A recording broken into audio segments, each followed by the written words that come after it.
Good morning sir. Good morning sir. இவ்வளவு சீக்கிரம் வந்துட்டீங்க? நீங்க போன் பண்ணது எனக்கு கையும் ஓடல காலும் ஓடல. சிஸ்டர் கூப்பிட்டுட்டு உடனே வந்துட்டேன். எப்படியோ கடவுள் காப்பாத்திட்டாரு. அது சரி. அப்ப நான் அவுட், கடவுள் என்ன? இங்க பாருங்க, அவர் வர விஷயத்த யார்கிட்டயும் சொல்ல வேண்டாம்னு என்கிட்ட கேட்டுக்கிட்டாரு. இருந்தும் நான் உங்ககிட்ட சொல்லிருக்கேன். எதுக்காக? அன்பு. நான் உங்க மேல வச்சிருக்கிற அன்பு. என்ன சொல்றீங்க சிஸ்டர்? எனக்கு அது தெரியாதா சார்? அவர் எப்ப வர்றாரு? எப்ப வராருன்னு கரெக்டா சொல்ல முடியாது. இன்னைக்கு வருவாருன்னு நினைக்கிறேன்.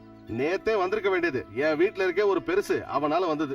திரும்ப அவரே போன் பண்ணி இன்னைக்கு நைட்டே வரேன்னு சொல்லிருக்காரு. அவரு கல்கட்டால இருந்தானே சார் வராரு? இல்ல அவரு ஊர்ல தான் இருக்காரு. சொந்த ஊருக்கு வந்து ஒரு வாரம் ஆச்சான். எப்படியோ நீங்க ரொம்ப கொடுத்து வச்சவங்க டீச்சர். அந்த நாக்க கொஞ்சம் நீட்டுங்க. உங்க நாக்க நீட்டுங்க. நாக்கா? எதுக்கு? முதல்ல நீட்டுங்க சொல்றேன். நல்லா நீட்டுங்க, பாக்கணும்.